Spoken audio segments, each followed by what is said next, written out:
We're recording the interview of Harold Karshner Jr. This interview is being conducted by David Morse from the Wright State University Veteran Voices Project. This interview is being recorded at the Crown Plaza in Dayton, Ohio. It is 4:03 p.m. On July 11th, 2019. All right, so you go by Wayne. That's right. And Wayne, let's start off with where and when you were born. I was born in Denver, Colorado on August 1st, 1948. Okay.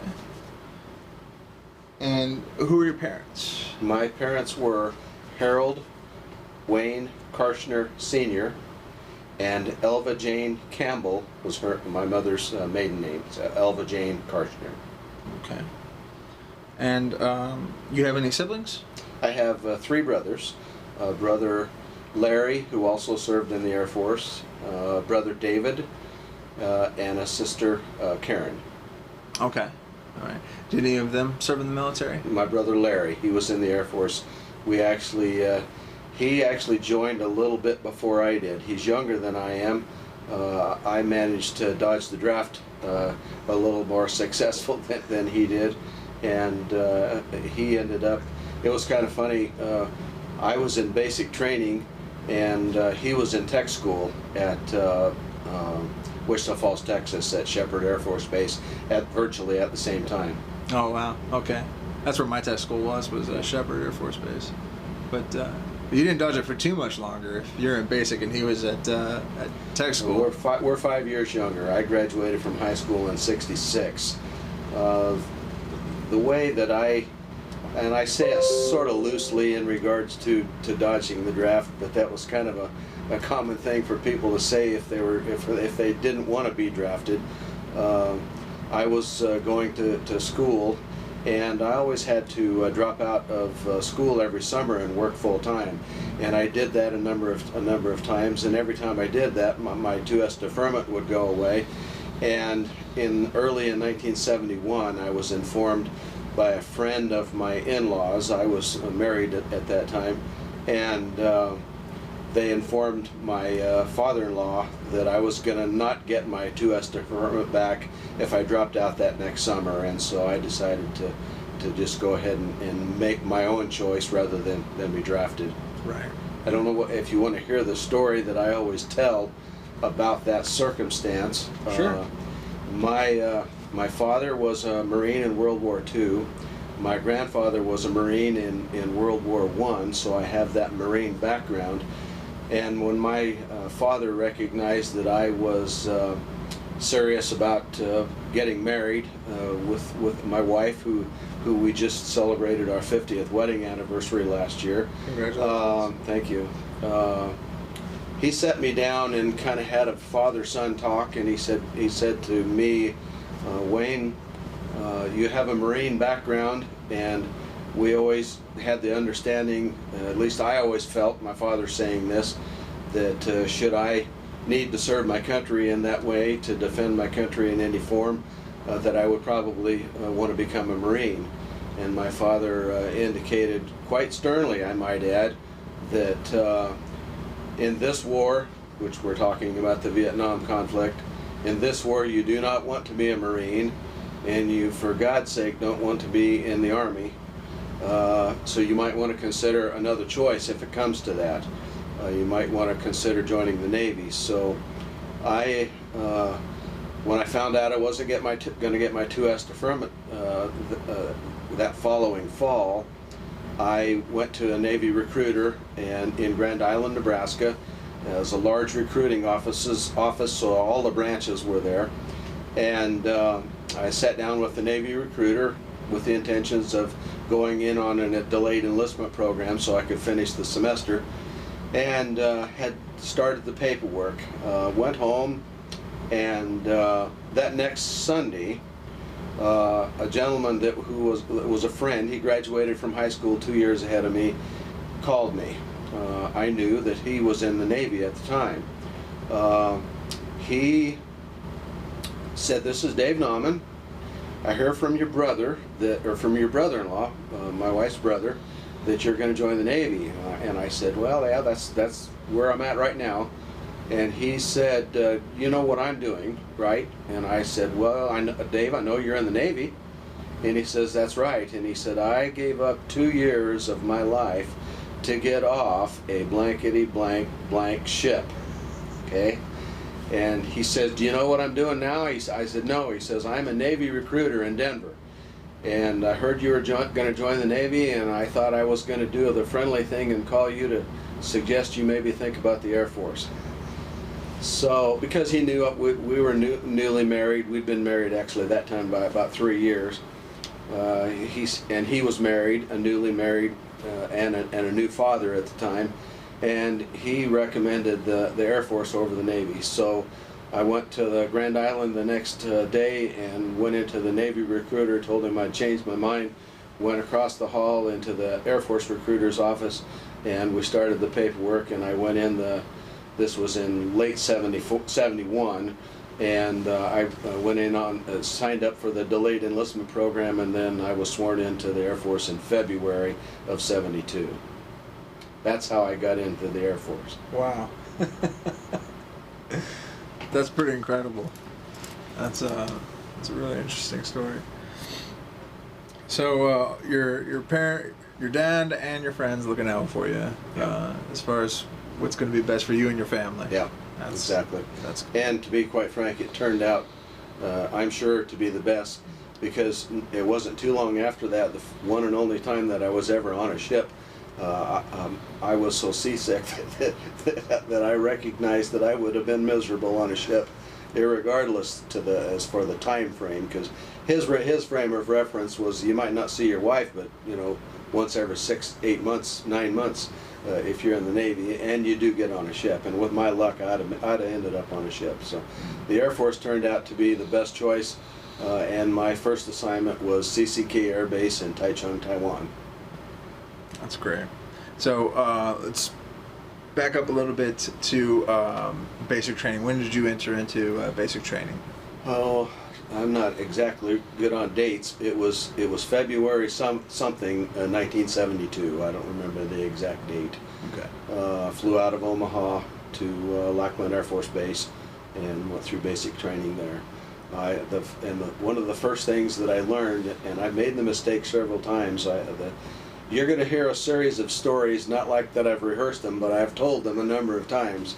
I learned fairly quickly to not volunteer when it comes to military service. It's not a good idea. The first night before basic training started, the TI set us down in the day room and we were having a conversation, and one of the things that the TI asked was, has anybody ever run one of those power scrubbers for a floor? Well, I worked in a men's clothing store in the stock room, and that was one of my duties in the areas that had tile, was to get out the tile scrubber and scrub the floor. So I raised my hand, and would you have any idea what I became? I became the latrine queen. I was then in charge of the latrine, and I had to clean it, keep it cleaned. I had to have it organized and everything. So my first learning experience in the Air Force was the mistake of volunteering for anything. Oh boy. Yeah, thankfully my dad was just like, because he was prior Air Force, and I'm actually 3rd generation Air Force, and he gave me that good advice of just keep your head down and just get through basic. Yeah. But so latrine queen, oh man, yeah. And I did such a good job of it, was the first time that the 4th squad leader screwed up. They canned him, made him the latrine queen, and then I became the 4th squad leader. Wow. Moved up. That's great. So then did basic training. Then after basic training, what did your AFSC end up being? What did you end up being? I became a reciprocating aircraft maintenance specialist. So I worked on the old recips. Oh wow. Okay.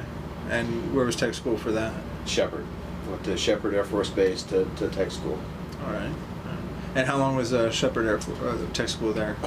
gosh, we're talking a long time ago. I don't remember how long tech school was. Had to be. I'm guessing it was maybe 8 weeks. Is that ring a bell? Somewhere in that vicinity. I'll be honest with you, David. I don't know how long it was. All right. No, that's no worries. My wife did come down, and so my wife, her folks brought her down. So we had an apartment off base, and never lived on base at all there at Wichita Falls. Okay. And what was training? Do you remember much about like what it was like as far as tech school training? Oh, I remember the camaraderie, I guess, as much as anything. And I'll be quite frank. After basic training and even through tech school, I was considering quite heavily to making the Air Force a career. It was very, very appealing to think that I could retire like at 23, 24, or 43, 44 years old. I could retire. We'll maybe pick that story up a little bit later, because I eventually changed my mind. As a matter of fact, the first turnaround on that thought process was my first assignment with the Air Force was an unaccompanied tour at CCK. CCK was an unaccompanied tour. As it turned out, it had changed to the point where I referred to it as the best kept secret in the Air Force. You could actually bring a dependent if you kept your nose clean and worked hard and so on and so forth. You could get permission, and I eventually brought my wife to Taiwan. I was there just a little over a month before I was able to bring her to Taiwan. Nice, very nice.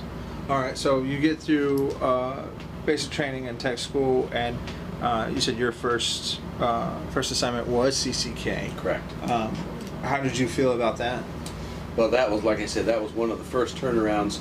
That was the first thing that made me reconsider my process of being a career Air Force person, in that I recognized that if you were going to go to on an unaccompanied tour, you had no choice. There wasn't any discussion. You had to do what you were ordered to do, and that didn't set real well. Unfortunately, for a lot of guys, it did mean that they had to be separated from their families and so on and so forth. And at that stage, we'd been married about 3 years and didn't want to be separated. Granted, I would have done it if that's what I had to do. And to be quite frank, when I left stateside, it wasn't 100% sure that she could come. I had to get permission to get us back together again in Taiwan, and the expense and so on and so forth. She came at my expense, and but it turned out, good Lord moves things in mysterious ways, and that was one of those situations where it really worked out well for us because we loved our time in Taiwan, and it was made so much better because we were able to be together. And the other thing about the CCK assignment for me, I worked Transit Alert, and so while I did go TDY early in my time there, actually before my wife came over to Taiwan, I went to Tan Son Nhut Air Base in Saigon to help phase out some recept aircraft that were being rotated out of country, because receps were becoming a thing of the past even at that point. So, but overall, we loved the assignment at CCK, and it was great for both of us together. That's great. Now, so at CCK, what then was your main job there? Like I said, I work Transit Alert. Transit Alert is an office that's based on the flight line, and we take care of, we support all transit aircraft into CCK. So if there was a general that was coming in to do an inspection on what might have you at CCK, he would have come in, say, on a C-118, and his crew, his staff would have come with him. We would have met that aircraft at the runway with our follow me truck, and turned on our lights and led that aircraft to a parking location selected by us. We would call for any maintenance, we would call for fuel, we would support that plane while it was there, and then we would marshal it off the flight line, and then it would leave from there. And so we did that support. Transit Alert was made up of all flight people. There were turboprop people, there were jet people, and there were recip people. Now, there weren't any specialties, but they were all the general maintenance type people that handled those planes.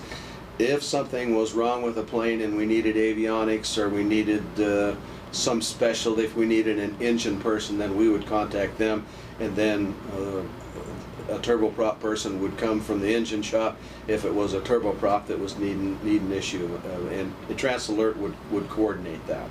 I see. Okay. And did you have deadlines as far as how fast the turnarounds had to be? I don't recall any deadlines necessarily from that standpoint. We just need to do everything in an efficient manner. There were times we were quite rushed. There were only 2 follow-me trucks, and typically 2 or 3 people, of course, would get in that vehicle at a time. So it usually was a team of 2 or 3 that would take care of an aircraft. Now, I will have to say we were quite rushed. I'm stammering because I endeavor to come up with a date, but I'm not sure when it was. Sometime, I think early '73, Kadena had an air base in the Philippines, had a typhoon, and they did a typhoon evac of, I believe it was the 18th Fighter Wing of F-4s, and they came to CCK, and when they first came, they were essentially a transit squadron, and so Transit Alert took care of those folks, and with two trucks and a lot of F-4s landing, and then we would essentially escort them to a parking location, and then their group would take care of them and park them and get them fueled and so on and so forth.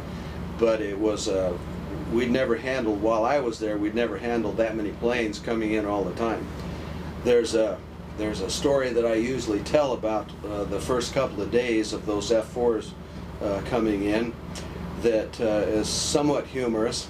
The area where we parked them had 2 exits, 2 places you could drive a pickup out of, and we would escort the F-4 to the location, and as we parked them, they kept getting farther away. The parking spaces kept getting farther away from that main entrance. By the end of that day, where we were parking the vehicles and having more planes come in, we got closer to the other exit. And so another young man and myself, whom I can't remember, he was driving and I was riding, and I would be the guy that would normally get out and marshal, but their people did the parking, the F-4 people. So we drove, since we were close to that other exit, we exited there to go get the next plane, because they were coming fairly close together, and they were circling because they had to then wait for us. So the next thing we knew, we're out at the end of the runway waiting to escort another, and the SP showed up, and we were stopped, we were spread-eagled on the concrete, and we were arrested. And we were taken to jail in handcuffs, and we were wearing the same uniforms as the guys that arrested us. What the story was on that was that their rule of departure from that area, if you came in one exit, you had to go out that same exit. You couldn't go out the closest one, which is we were doing for expediency. They was breaking their rule, so they came out and arrested us. Now, the boss of Transit Alert was a senior Master Sergeant Henderson, and he had to come and get us out of jail. And you want to talk about a hot senior Master Sergeant, he was not happy. And so he came and got us, and that happened to be the last F4 that showed up that day. Okay, the next morning we report back to work, and F4s are coming in. We've got more F4s to come in. He went with me in the same truck we were in the day before, only this day I'm driving the follow me truck, and he's the passenger, and he's wanting to make sure everything is copacetic. And so we go and do the same thing, and he had already had a large discussion with the F4 people that were running security in this new area where the F4s were at. So he thought everything's good. So we go out and get the first one, and we drive in. They had never explained to us that we needed to exit any certain way. Never were we ever told. So now I've got my senior master sergeant in the pickup with me, and we take the first 4 into their parking area and take them to the end, where right next to the last plane that we parked the day before. And where are we? We're right next to that exit, and we've got F4s landing, and we've got 2 trucks to park them all. And so we exited the same way we did on the last plane, and the next thing that we know, we're at the end of the runway being surrounded by security police, and now it's me spread-eagled on the floor, on the concrete, on the ramp, with Senior Master Sergeant Henderson spread-eagled and on the ramp right next to me. And I'm telling you what, you know, and it wasn't the SP's fault. I don't want you to get this story wrong. That he and I both know they're doing their job. It's the security police that are controlling that area where we're parking these new F4s. It's their cluster, you know what, okay? And so now he and I are handcuffed and taken to the security police jail. I mean, and it's a small little. It was built by the Chinese. You know, this is by the Taiwanese, by the ROC military. That's where we're at on CCK Air Base, and it's a fairly small cell. And I don't know what to tell Senior Master Sergeant Henderson, because I went through this the day before, and he was of the understanding we had it all worked out. The long and short of it, there was a major that was in charge of these F4s that came down and apologized. I mean, he literally begged forgiveness from Senior Master Sergeant Henderson and explained to him that his people just did not get it, that they were, and so he said, I have laid down the law. The rule is, follow me is the only truck, the only vehicle that they can go, if they bring in an F4 to you boys, they can exit any damn place they want to exit, because they have to expedite to get to the end of the runway to pick up the next F4, because we don't want our guys running out of fuel. And he laid down the law, and that's my story about the new F4s that landed at CCK. Wow, that's incredible. I was flightline, so I understand what you're talking about. That's pretty crazy. Wow, man. I've heard some just horrific horror stories of I mean, it doesn't matter what rank you are. Yeah. You know, if the SPs come by and you've crossed the line, then Yeah. you're not supposed to cross the line. You're gonna get spread eagle on the They pavement there. they have their rules now. You know, my brother was what they called a linky, so he was in law enforcement, but there was SPs and LEs. Now the linkies, the linkies, which was their own nickname for themselves, they enforce like traffic regulations on base. And if you were in an off-base situations, for instance at CCK, the linky guys teamed up with the ROC police and worked together to take care of law enforcement, say off base. Security police were the guys that guarded the planes and guarded the gates and so on and so forth. So I even had a brother that was kind of in that brotherhood, and he understood it as well. And like I said, it was not their fault. They were doing what they were told to do, but it was a frustrating situation to get these guys that were wearing the same uniforms to understand that you know, here's what the rules need to be, and the follow me truck's got to be able to do its job. It was funny. Oh man, wow. Makes for a good story though. Yeah,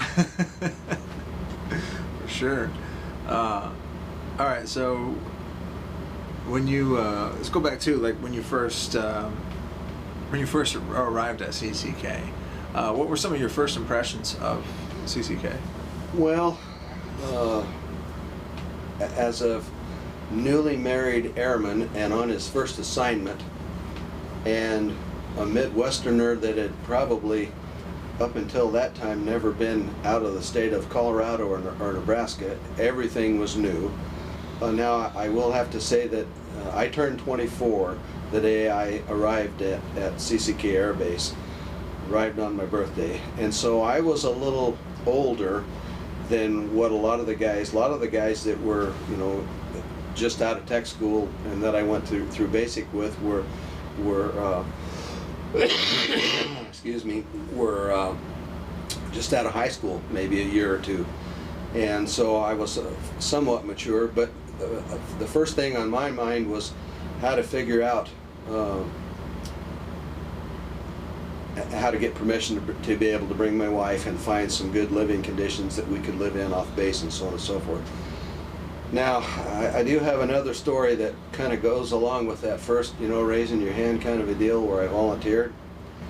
When I arrived at CCK, the wisdom of the military, I'm sure you recognize, sometimes is kind of at odds with itself, in that I arrived with another guy right out of tech school, both of us recip guys coming to TransAlert to be a part of that TransAlert team. And the two recip guys that were in TransAlert that we were replacing still had like three and a half, maybe even a month's time. And they didn't want to not have anything to do. So what it came down to was we've got these two airmen right out of tech school that don't have a job. And the first thing that we said, well, we sure don't want to paint rocks or fences, or so is there something else that we could do? And 2 days later, somebody from the, I don't know what you call it.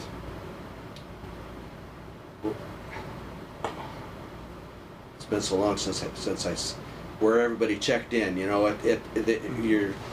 I've got a picture of it on a video that I make. It's where I was with the 374th OMS, and they had an office, and that's where the paperwork and everybody was taken care of, and people were given their directions. Somebody from that office came down and said, well, we're trying to phase out some C-123s and some C-47s out of Tonsonet Air Base in Da Nang, and we could use a couple of recip guys. Who wants to go? The two guys that have been here and that are short. Well, short guys don't want to go to Da Nang, and so the two new guys, it was kind of asked, do you want to go and help us phase out those planes, because we're short of recip people, because the recip aircraft are being phased out all over in country. And so me and Jim Young went to Da Nang, and we worked phase dock there, and we pulled inspections to phase those aircraft out of in country. So then I don't know where all they went, and that was a new experience. Now back to my original thought process in why I'm in the Air Force, and the conversation with my Marine father. And now think of what I'm thinking about when I'm flying into into Da Nang, and that's not a long time after the Tet Offensive. And now I'm flying into Da Nang. I ain't got a weapon.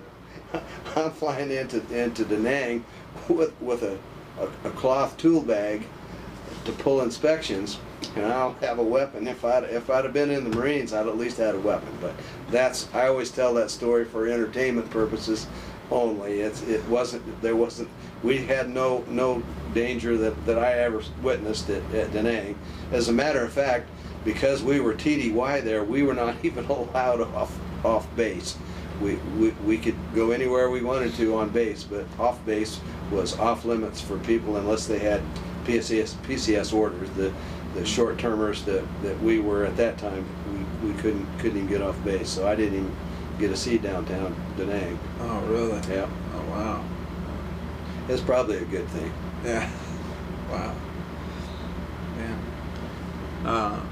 Do you feel like you've lost control of this interview? No, not at all. Not at all. I tend to go on tangents sometimes. No, I circle back to things.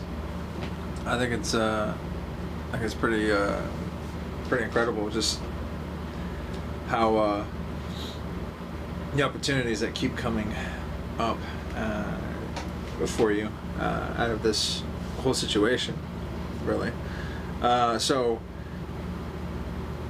you arrive, you end up going to Da Nang, you come back, yep. And then you said it was roughly about a month before you were able to bring your wife? Yeah, just a shade over a month. That was a little bit of a nerve-wracking thing. When I started looking for an apartment, first of all, let me back up just a little bit, because there's a real interesting sideline to how we actually even found out that I could bring my wife. Because initially, the understanding was it was an unaccompanied tour, and you couldn't. My in-laws had some friends that lived in a town close to where we lived, and of course Nebraska is a lot of small towns, and they had a son who was a captain in the Air Force and had been stationed previously at CCK and married a Taiwanese young lady, beautiful lady by the name of Anita, and they had come stateside and were stationed stateside, and just coincidentally they had just gotten PCS orders back to CCK because he had requested it, of course, because her family lived in Taichung. And my in-laws then arranged for us to meet Randy and Anita Lindgren. And in that conversation, that's where we first learned with those folks that as long as I did my duty properly and asked permission, that I could pay my wife's way to Taiwan. So we did that. Now I'm going to deviate to a little bit, because now my wife is there, and we had become friends with Randy and Anita. They took us on a couple of tours. We didn't have a car to start with,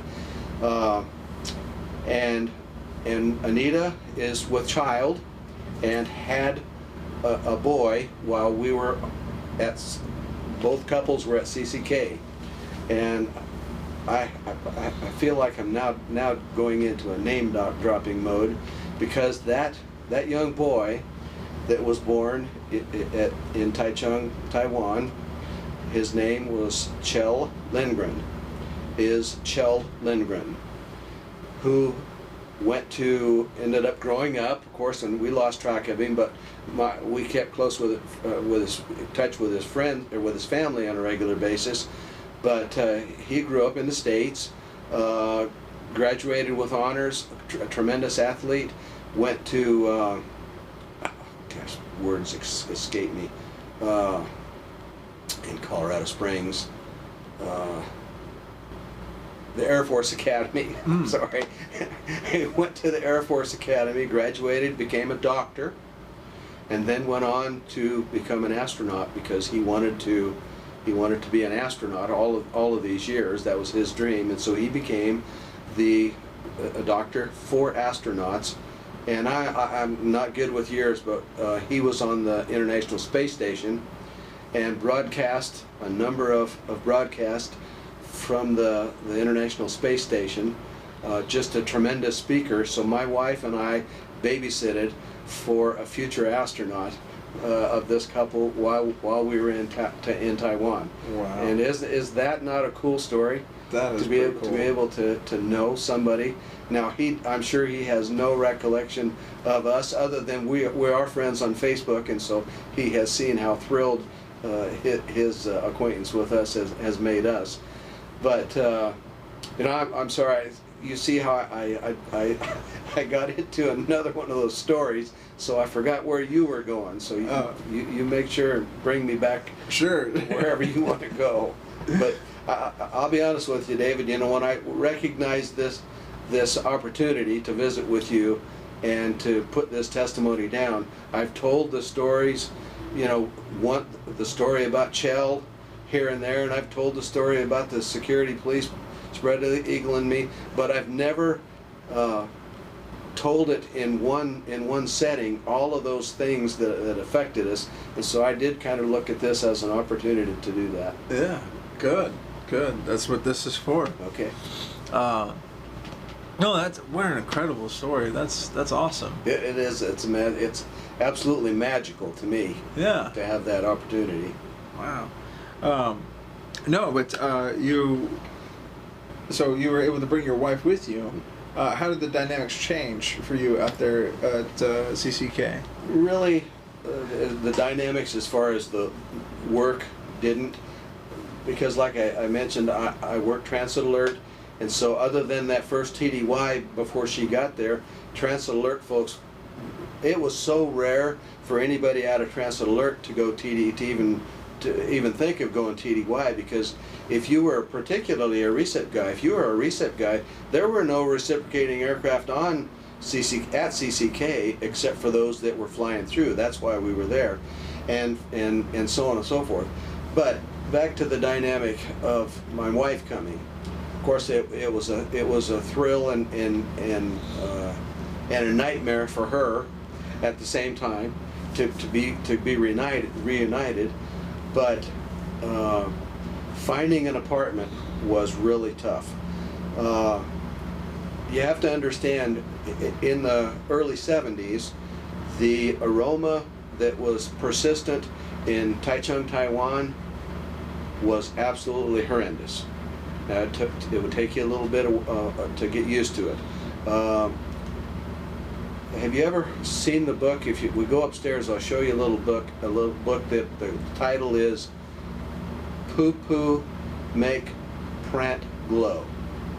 It's a little book, and it was written by a teacher, an American teacher that lived in Taiwan and taught English, and he wrote this book. And they literally used human excrement to fertilize the rice paddies that are in the area. There are benjo ditches that run down the little alleys, and I'm not trying to demean the Taiwanese people, but because at that time it was their habit to take their infant to the benjo ditch and allow them to go to the bathroom in the benjo ditch. Okay, it was normal, and so that aroma was really prevalent.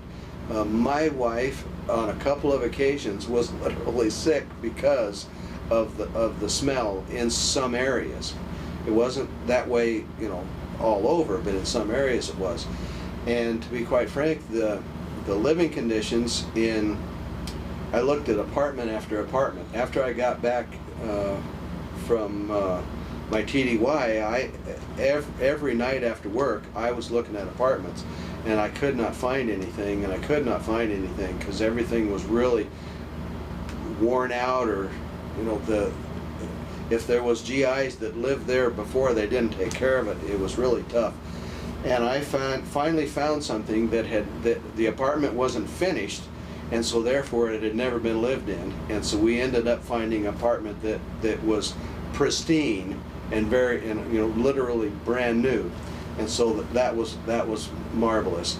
Now the other issue that I struggled with, and consequently my wife. In Nebraska, you can get a school permit to drive your car to and from school if you lived in the country, which we did, when you're 14 years old. So I had been driving a car since I was 14 years old, and I had owned, my first car was a 56 Chevy that was given to me by my parents when I was 15. And now I'm in Taiwan and I don't have a car. And to get around, and we have to live off base. Now, on a positive note, CCK Taichung, they had an agreement with a bus line. It was called the Smoker, the CCK Smoker, and it ran a very strict schedule, so you could always get it. You could always catch that. At every stop it had, it was there on the hour, 24 hours a day, because there were guys that needed to get on base at all kinds of hours. Including pilots, and sometimes that's the only way you could get there was on the Smoker. And then there were, at that time, there were a lot of GIs with dependents that lived off base, so you could almost always catch a ride. But still, that was the tough aspect. We finally were fortunate enough to meet someone who had had a death in his family, and he had an emergency leave to go back stateside. He had a brand new 1972 Subaru that he sold to me below what he owed on it. I was able to get a loan. I bought it. Now you got to keep in mind I'm just an airman at this time, so the salary wasn't all that high, but I was able to afford that car. Our rent on our apartment was $65 a month, so rent was pretty reasonable. We bought that car, and then we're able to get around, and we loved that car. We had it 7 weeks and it was stolen. There's a whole nother story that I may come back to on the car. We had it 7 weeks and it was stolen. I might as well just stay there. Sergeant Henderson had gotten a promotion, and we had a promotion party for him. We went to this party in a bar/restaurant in Taichung. We came out and our car was gone. Okay, I had to deal with an insurance company. We'd had it 7 weeks. I'm making payments on it now, and now we don't have a car. We had it 7 weeks, and I'm dealing with a Chinese insurance company, because that's the only place you could buy the insurance with a Taiwanese insurance company, and they informed me that it would be 30 days. The car had to be missing 30 days before they could pay it off. So now we're once again without a car. Now move on a little bit down the lane. One of the guys that worked Transit Alert, he had a 280 Datsun 280Z and wrecked it. And he was a single guy, and boy, a single guy without a car, if he's used to having a car, is not a good deal in Taiwan. So he had to scheme. I could buy, since my car was stolen and all the paperwork was done, I could buy another car. And so he found a 1964 Chevy station wagon. I bought it with his money, and he drove it while his car was in the shop. And then when his 280Z got out of the shop, he gave me the car. And so then I once again had a car that he had paid for, but we were without a car for all that time. Now, to continue the car story, when I got PCS orders, see, it was his car in my name, purchased with his money. This was GI ingenuity at the max, and all we had to do to even the score, to get everything all copacetic, as we used a lot of those terms, was when I got PCS orders home, I drove that car. I think he only drove it for about 2 weeks while his was getting fixed, and then I got it, so I had another car paid for. At the end, when I got PCS orders to go home, all I had to do was give him power of attorney to sell the car that he owned, and he kept the money. So it was the slickest deal that I ever did on a car. So we ended up having a car again. But being without a car is tough in Taiwan for a couple. We were able to, once we had the car, we were able to get around a lot better, and we saw a lot of the island. Now, if you want to stay focused on the husband-wife thing with work, one of the benefits to working Transit Alert is that I didn't have to go TDY, where a lot of our friends, crew chiefs, load masters on the C-130s that were primarily the reason for the base being there, they were gone all the time, and I was always home. So that was a real positive for us. We had a car, so we hauled a lot of people a lot of places. We really paid back the good fortune that we had by sharing the vehicle with our friends. My wife and I had always been churchgoers, but during that period of before we had the car, after we had our first car stolen, and before we got the other car, it was real tough to get to the base chapel at church, or on base, to go to church on Sunday morning, because without a vehicle it's tough to get there on time for anything. And so we found out that the base chapel was starting what was called a folk service, and it was going to be on Sunday evening, and so it was always easier for us to get to base later in the day, and so we started being active in that.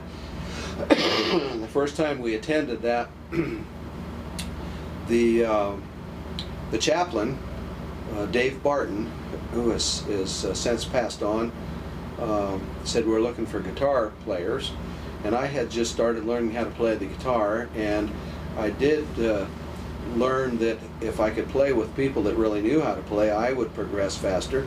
So I thought, well, we'll join this folk group at the church, at the chapel, and so that's what we did, and made a lot of friends through that. I really learned how to play the guitar quicker than I ever would have excuse me, on my own, and we made a lot of friends that way as well. And this folk group actually sang. I can remember we met at AFNT Radio. There was a radio station that broadcasted through the Armed Forces Radio Network, and we all met in a small office at that AFNT Radio at CCK, and sang and advertised for this folk service. So we got 3 guitar players and about 4 other singers, and the DJ that was in this little room, and we sang for that, and that went out on Armed Forces Radio, which was really cool. I enjoy music myself. I'm starting to learn guitar, but I play other instruments as well. That's really cool. Do you still play guitar? I don't as much. I love I actually wanted to get in the music business, but it's really a cutthroat business. I'm a songwriter. I've written songs since way back, even back when I only knew 3 chords. I would make story songs,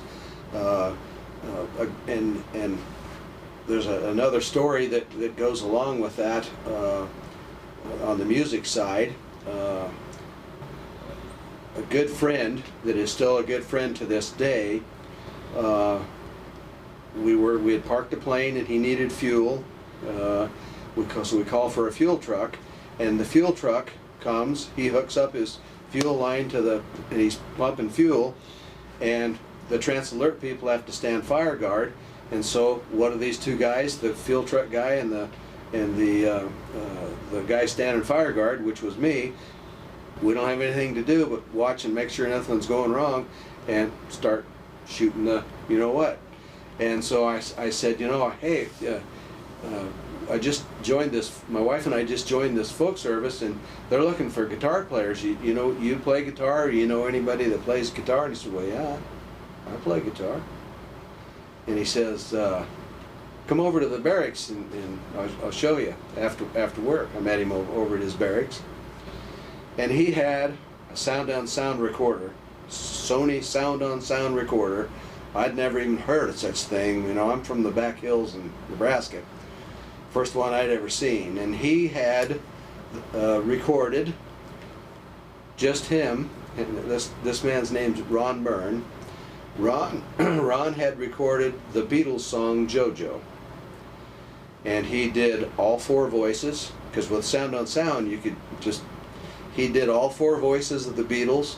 He played the lead guitar, he played the rhythm guitar, he played drums. Now it was only just a cardboard box, but he laid down the most fantastic, needless to say, David, this guy could play the guitar, and he was a fantastic musician.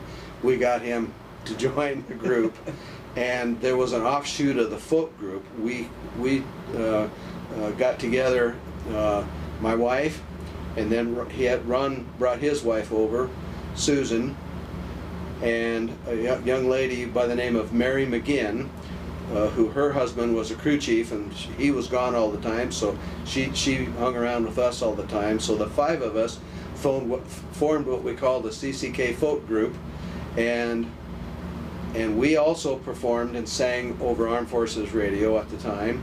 And at the time there was a folk there was a gospel group that came to CCK, to Taichung, and they performed at the USIS Auditorium, which was a library auditorium downtown. It held about 3,000 people, and they recruited us to be their opening act.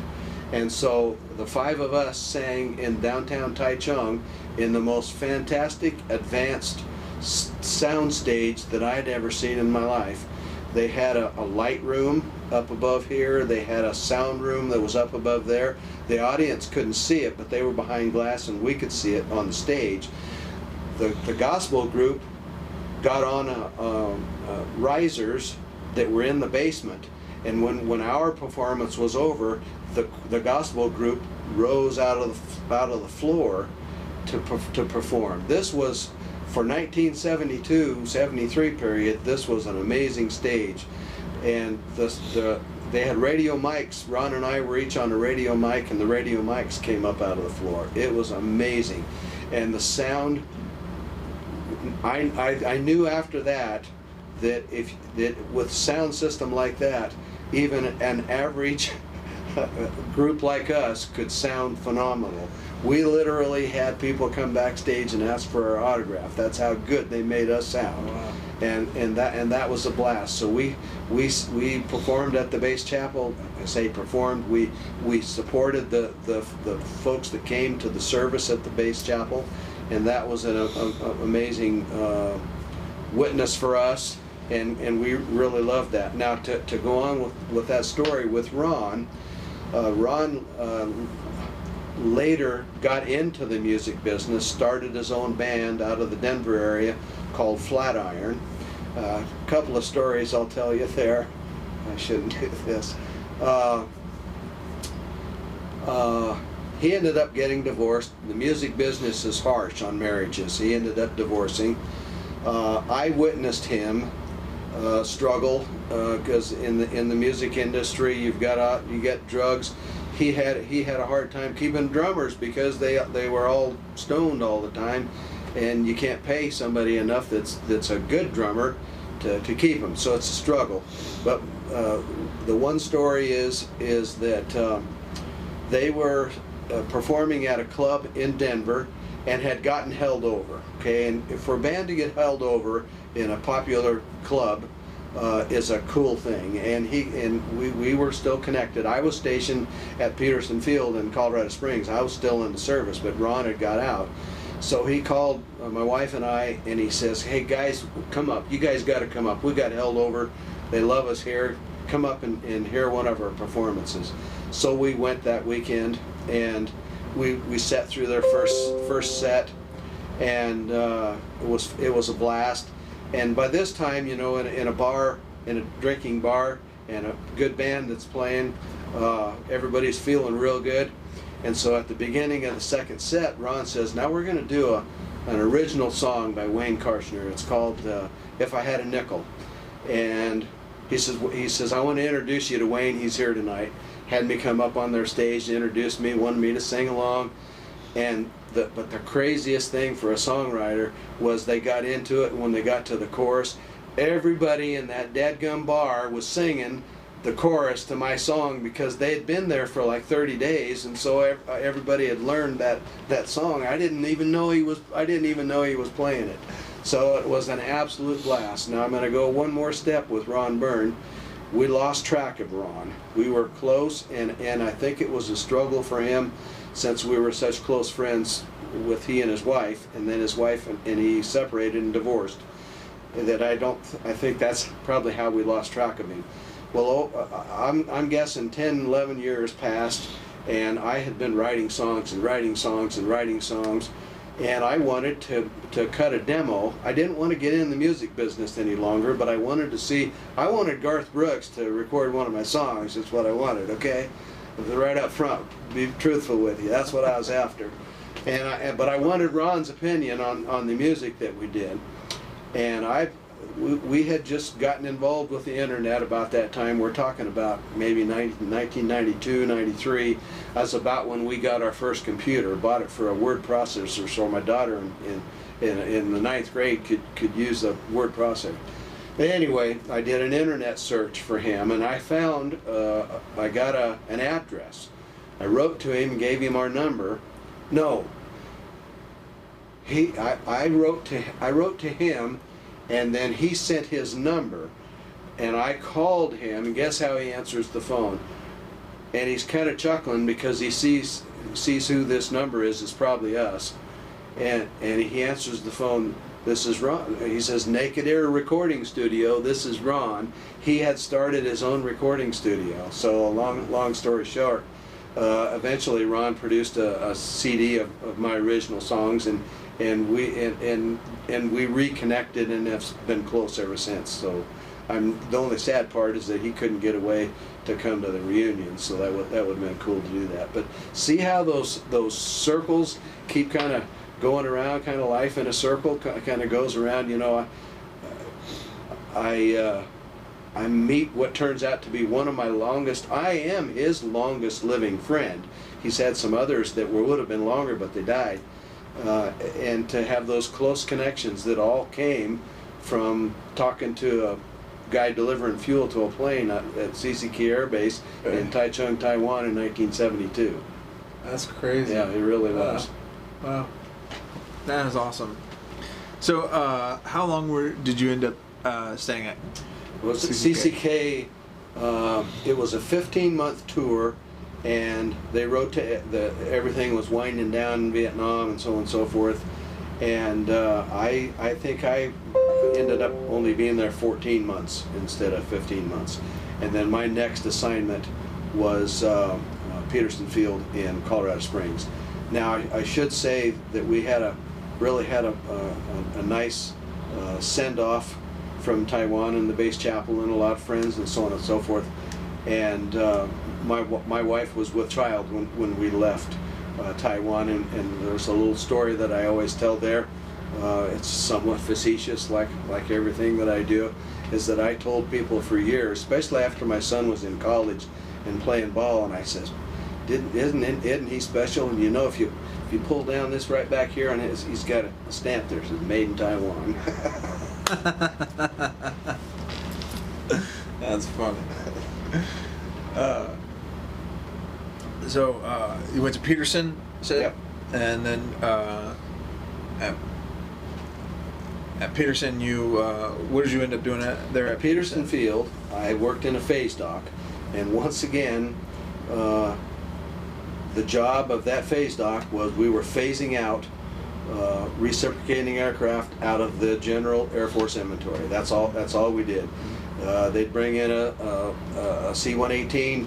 We'd inspect it. If it reached a certain level, and I wasn't involved in what level it was. To this day, I don't know how they determined it. But the better planes, some of them went to Air National Guard. There was a couple of planes that went back to PACAF that would fly brass around island hopping and so on and so forth. All the rest of them went to Davis Mather Air Force Base and were pickled. So they were just taking them all out of the inventory. That when all of the planes that were scheduled to come to us for phase inspection to get out of service, when those all stopped, all of the recip people that was in that phase dock had no job. Those people that were career military, the next thing that they had to do was to make a decision on what they were going to cross-train into, when those tech schools were going to start. I had made the determination that I was not going to stay in the Air Force, and I'll dwell on that just a little bit. The reason that I decided to not stay in the Air Force was kind of twofold. One, I recognized that if you got sent somewhere, you had to go, didn't have any choice. And the other was, and I preface this by saying that everyone that I worked for in the Air Force was top-notch. I had no issues whatsoever. I would work for any of those guys.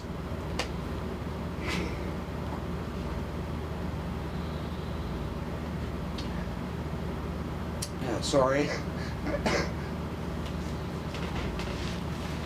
I knew that would catch me.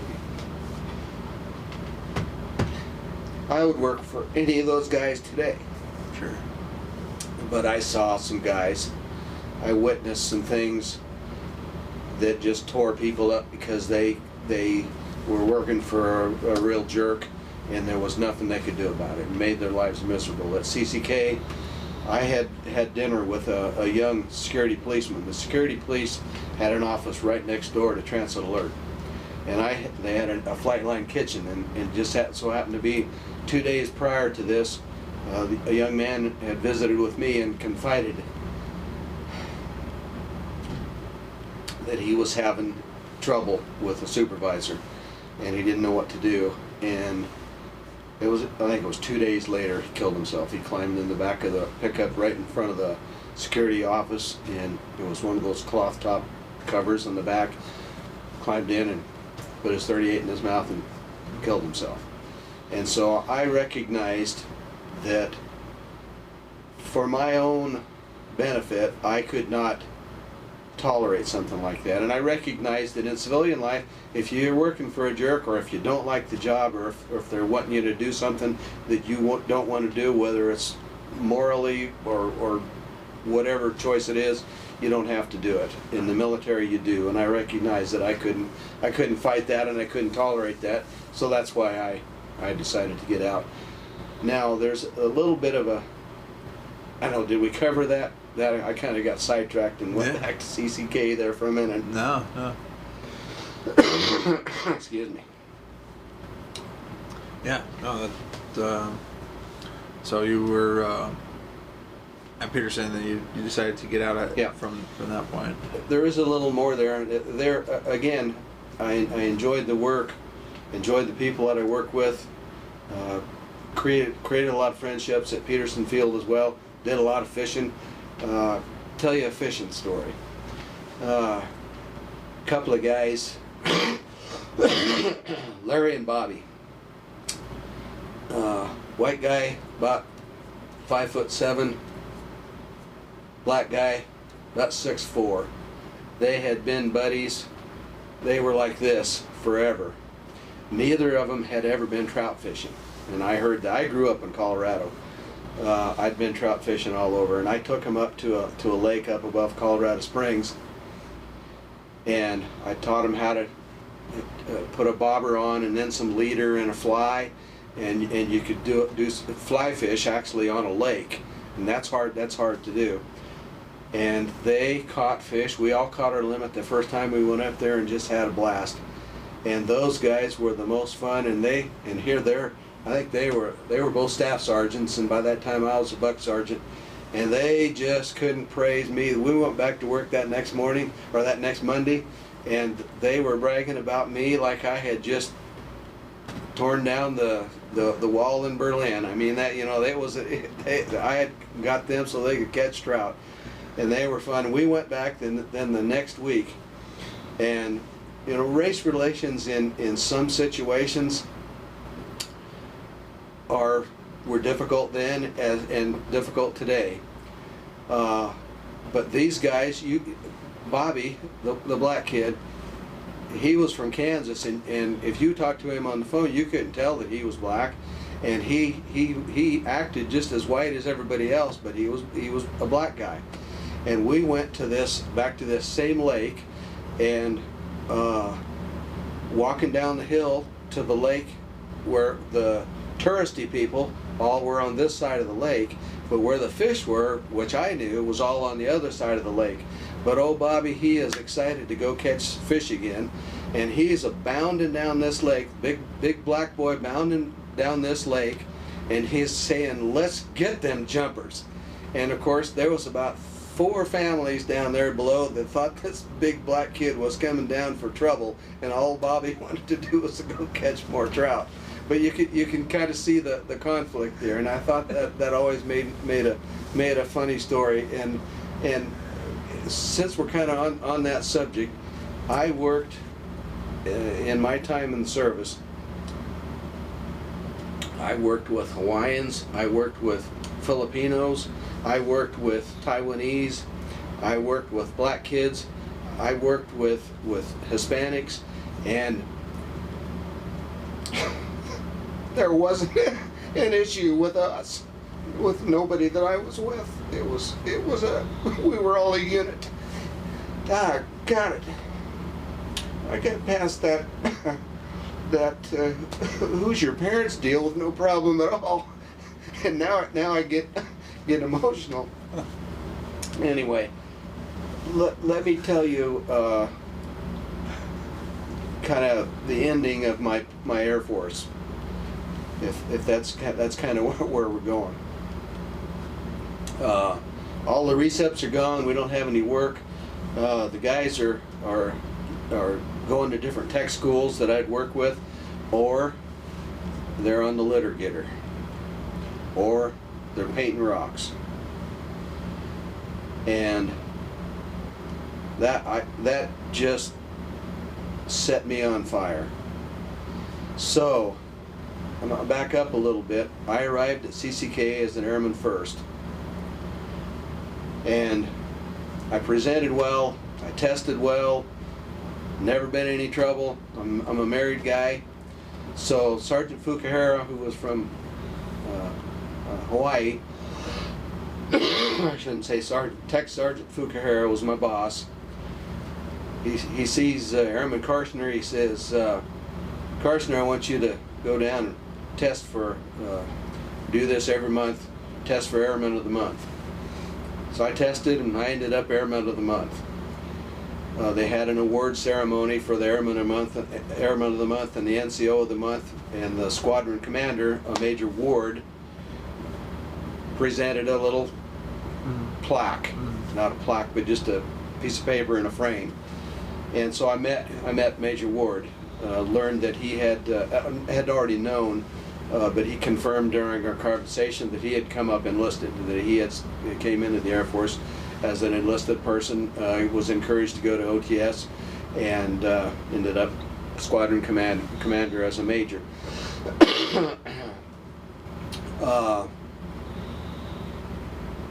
Then I made Buck Sergeant, now referred to as senior airman. But dadgummit, I hope some brass is listening to this. Buck Sergeants that were in the Air Force in 1973 are not happy to hear of the demotion to senior airman, and somebody needs to rethink that. My honorable discharge says that I was a sergeant in the Air Force. I was not a senior airman in the Air Force. I was a sergeant. I was a Buck Sergeant. It's ludicrous. I'm sorry, soapbox. It's ludicrous to change sergeant to senior airman. Anyway, I got promoted to sergeant, and Fukuhara, he knows a good thing when he gets it. So if they sent me to test for NCO of the month, I became the NCO of the month 1 month. I mean, it's not a big deal. There's an airman of the month every dadgum month, and there's an NCO of the month every dadgum month. So there's a lot of us. But I was proud of it, and it gave me the opportunity to have a brief conversation with Major Ward again. So by this time I had had 2 conversations with Major Ward, and now back to the no job, not going to cross train. They won't let me out for about 3 months. It was going to be an early out, but it was going to be about 3 months from this time. So that meant, you know, the possibility was pretty high that I was going to be on a litigator, or I was going to be painting rocks, and that just didn't set with me. So I made an appointment with with Major Ward. I got permission from Fukuhara to go up, what do you call it? I haven't talked that terminology for so long I can't remember. You know, you got to ask permission to be able to go up the ranks. Mm-hmm. So I got permission to meet with Major Ward. I went into Major Ward's office at the prescribed appointment time, saluted smartly. He put me at ease, and I explained my situation.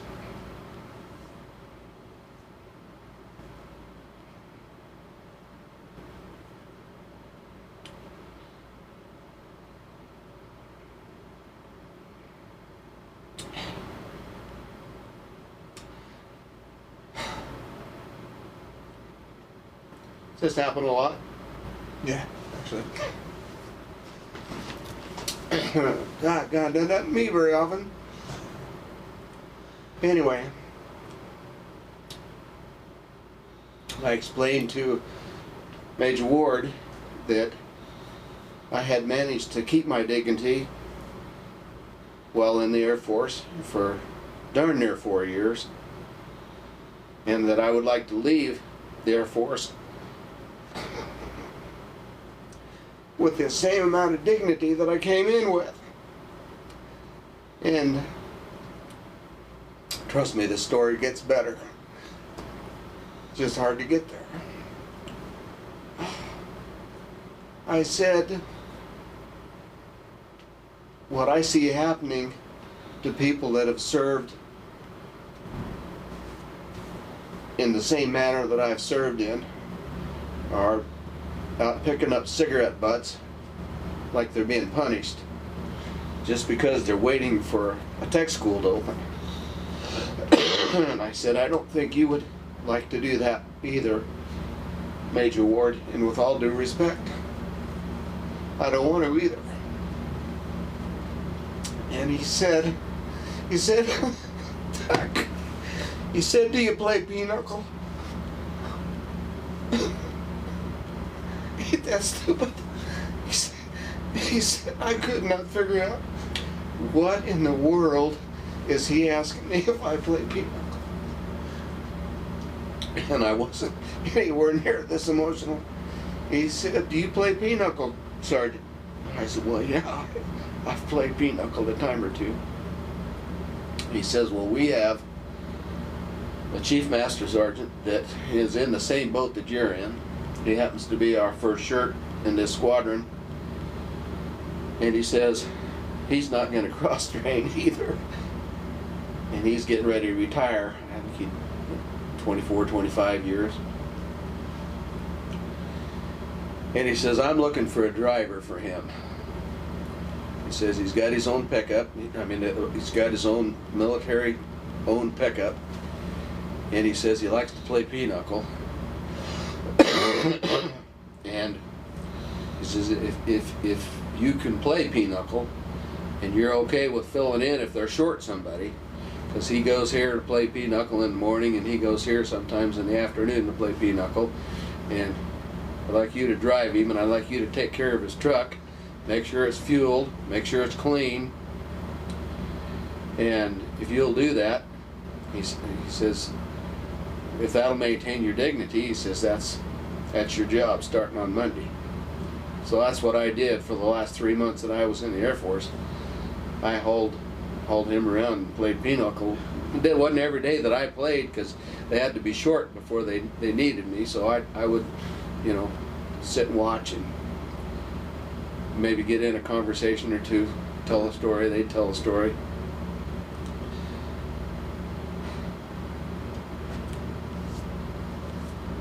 So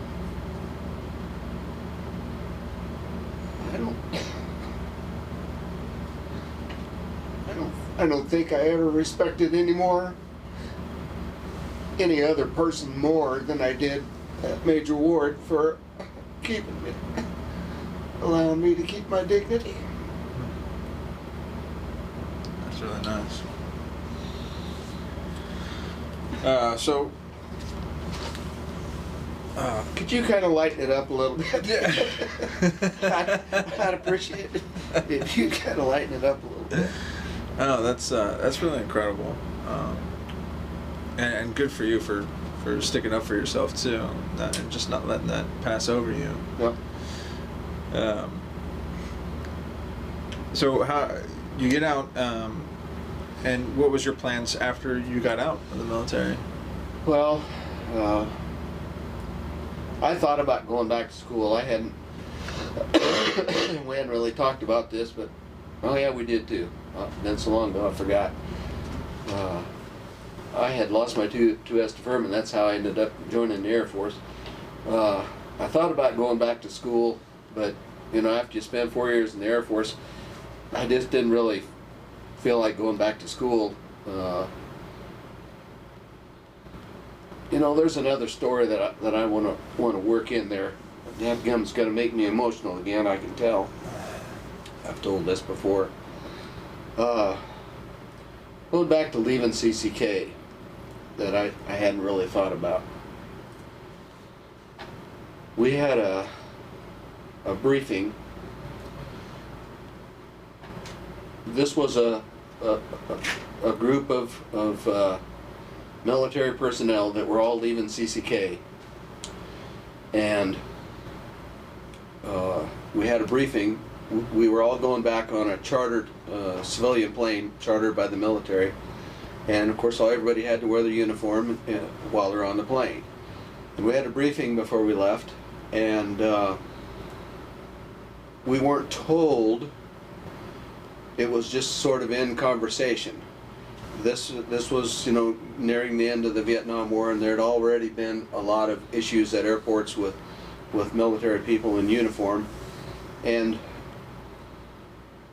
I think this was a first lieutenant that was given the briefing, and he says there's some guys catching flack in some airports, so I just want you to be aware of this.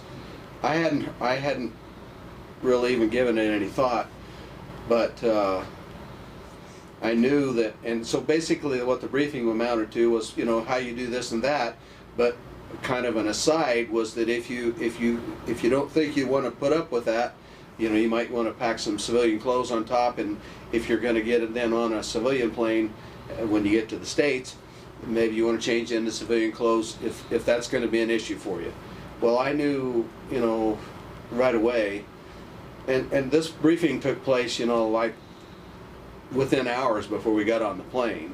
That's when this took place, before I left CCK, and I knew that I wasn't going to take that crap if that was going to happen to me, so I felt it would be better to avoid any confrontation should there be any. I changed into civilian clothes right after I landed at SeaTac, Seattle Tacoma in Washington. I changed into civilian clothes, and so when I arrived at the Denver airport and my wife picked me up at the Denver airport, I came off the plane in civilian clothes. It was, excuse me, over 30 years later before I explained to my wife that circumstance, and how that came about was. Let's preface this a little bit. Was with when I got back into civilian life. There were very few. It was very rare. I actually avoided telling people that I had served in the Air Force. I avoided conversations about the military because the way the Vietnam era veterans were welcomed home, or weren't welcomed home, weren't really even almost accepted, and so the way that conversation came about was the traveling, the miniature version of the Vietnam Wall was traveling around. And I had seen it once before, when it was in Alma, Nebraska. And then now we're talking a couple of years later, it was in my hometown of Kearney, Nebraska, where we live now. And at that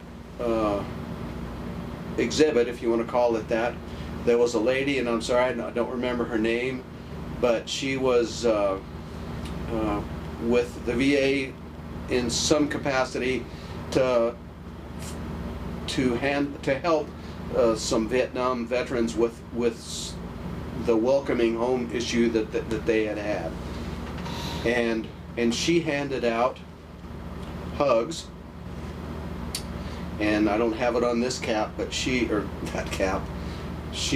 handed out a little pin that stood about this tall. It was a gray heart with a band-aid over the heart, representing a patch.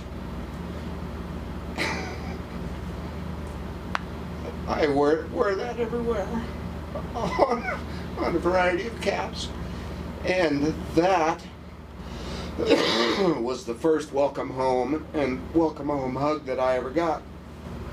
And it was then, that was the first that my wife knew that over all of those years I had developed a distrust of being able to be open about my service. I didn't own a cap that said I was Air Force, didn't show it, didn't talk about it. And I opened up to my wife even for the first time when I explained to her, because I was explaining to the lady that had given me the hug, that I had not worn my uniform home. And that was the first time my wife knew it. I felt bad about that, but guys are the way they are. And anyway, that helped me heal. And then there was another episode, I don't remember what approximately year, where the Desert Storm guys first coming home. And there were yellow ribbons and flags and parades everywhere. And I'm telling you what, my first reaction was it just pissed me off to no end, and I felt so stupid. I felt guilty, because they deserved to be welcomed. Oh, shit. So anyway, I thought you were going to lighten this up. Anyway, after that, I kind of opened up to my wife, and then that kind of freed me. And to be honest with you, I wrote a song because of the anger that it created about those guys getting welcomed and us not. I wrote a song called Forgotten Heroes, and it's on our CD, and that helped me heal, because I talked about it and admitted in the song that it was upsetting, but dadgummit, those of us that didn't get welcomed home, we were proud of the guys coming home. And so it was through that process that I kind of healed, and I started wearing an Air Force cap, and now I think I have as many Air Force caps as I have other caps, and I wore that heart with a patch on it. I move it from cap to cap, but anyway, one of the things that came out of that is when I started wearing my cap, and as the American public started recognizing that the Vietnam veterans had not received any welcome any thanks, period, because of the conflicts that we've been in since. Those guys awoke something in the American public that spilled over to us, and very grateful for that. And so, like I said, I started wearing the cap all the time, and it was maybe a couple of years after that, maybe 3, I don't know. When you start getting older, you lose a little more track of time. And I retired in 2015, so I've lost complete track of time now because I don't have any deadlines anymore. But anyway, what I'm getting at is that when I started wearing the cap, and that thank you idea was the awareness was raised in the American public, I started getting thanked. Not because I was a Vietnam veteran, but just that I had served. They weren't even considering who was who and when or anything, although my age probably, would let them know a little bit. And the first time that happened when my wife was with me was in a Walmart in Kearney, and I had my cap on. We're doing some shopping, and this lady was leaning up against the counter, and she was talking on her cell phone. So she was completely oblivious to most other things, but she saw me walk by with my cap on, and she said to whoever her party was on the phone, she says, "Can you hang on just a second?" And she put her phone down, and she said, "I just want to thank you for your service." Before that was over, my wife was bawling because that's the first time she'd ever seen it. So where this story's going is that ever since then, since I started getting thanked, I felt so conspicuous. I didn't know what to say. It's hard to say you're welcome, and so I say thank you. They say thank you, so I say thank you. And so I knew that I had to do something. So from that time on, I started doing this. I carry in my pocket a package of flags. And so if somebody thanks me for my service, I give them a flag. And I also use it to bribe little kids to smile in pictures sometimes too. But that's been a real healing process, and I found a source of flags that are fairly reasonable priced, and if anybody's curious, they run me about 85 cents at Penmart. That's awesome. I'm sorry. That's a really good story. No, it's really good. Well, we only, unfortunately, we only have time for a couple more. Go right ahead. I'll try here. to not deviate from, and I'll just answer questions. No, you're fine. But what would you say, from your experience in the military, some of the characteristics that you developed in there, what have you been able to use in your life since your military service? Well, I think probably the most important for me is to being able to work with people, to be able to work with different people, to be able to work with people that are different than I am, but yet have a common bond in being a citizen of this country. One of the things that I said for years after we got back from Taiwan particularly is that, in my opinion, every young man and woman should be required to serve in some form or fashion, and particularly in another country, so that when they come home they recognize how good it is here in this country. I've always felt that way. That's really good. And then last question is, where this is being recorded, future generations have the possibility of viewing this. What message would you like to leave for them? Well, I guess. Oh, that is a deep one. Hit you with another one. I would just encourage them to recognize the history of this country, and unfortunately, I don't believe that grade schools and high schools today are teaching the values that this country inherently has.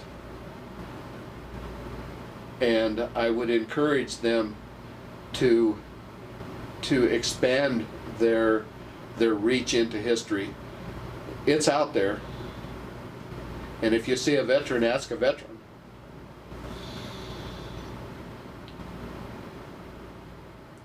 But to work on their love for this country. If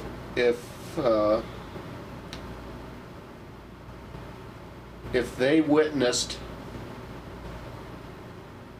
some of the things that happen in those so-called countries that are socialist, that are communist,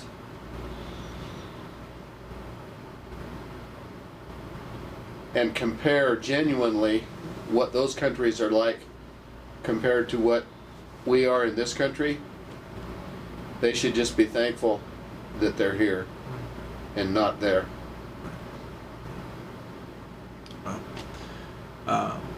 Thank you very much. I really appreciate your story, and I mean really all the stories, and thank you truly for sharing that with me, and thank you for your service again.